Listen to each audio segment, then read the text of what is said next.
Good morning, everyone. Well, the rain just hasn't been stopping here in Rockville, Maryland. So I'm out on another walk, and as you can tell, it hasn't gotten any sunnier since my last video. So I wanted to follow up to last Friday's video with another related one about finding your own voice.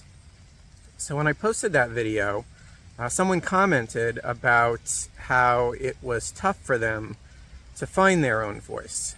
So imagine, as we all are, you're living life in the fast lane.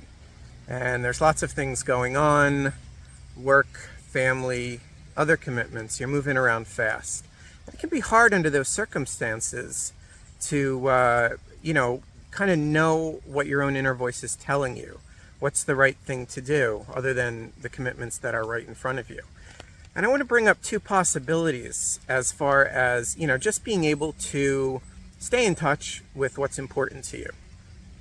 The first one is just your feelings, is being mindful of how you're feeling and which direction your thoughts are going. Because when you're in the middle of moving around really quickly trying to get a lot of things done, your feelings and thoughts can be very helpful. It could be a nagging voice in the back of your head. It could be this gut feeling you have. Your body has a great way of telling you when it's feeling good about your current situation and when maybe it's not feeling so great about the situation. So that's one thing, just being mindful of your body and your thoughts and your emotions.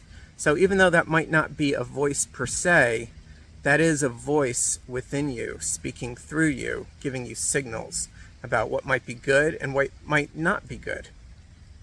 So that's number one. Now, number two, which is also a good way of, maybe finding your voice, or at least having someone help you uncover it, is just being able to talk to someone. Could be a friend, could be a family member, could be anyone else. We all go out and chat with our friends, we meet up with our friends. I did that the other night with a friend of mine in Pike and Rose, here in Rockville. And when you talk about what's going on in your life, even if you think you have a pretty good grasp on it, sometimes the other person, your friend, or the trusted individual you're speaking with, might share some insights, might bring in another angle. So in that sense, even though your voice is true, we all have our blind spots, and we're all not seeing everything that could be seen in a given situation.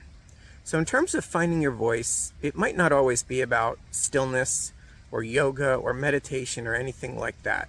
When you're living life in the fast lane, think about what those opportunities you have along the way when you're catching up with a friend or a family member, to hear what they have to say about what you're telling them and about what they see and what they feel about your situation. You might not agree with it, might not be right in your opinion, but on the other hand, sometimes it can be. So that's it. This is part 2 of this series on finding your own voice and making sure you're finding the right way for living your life, on a day-to-day basis. So have a good day. If you're not in Rockville, Maryland, hope you're having more sunshine than me. Take care.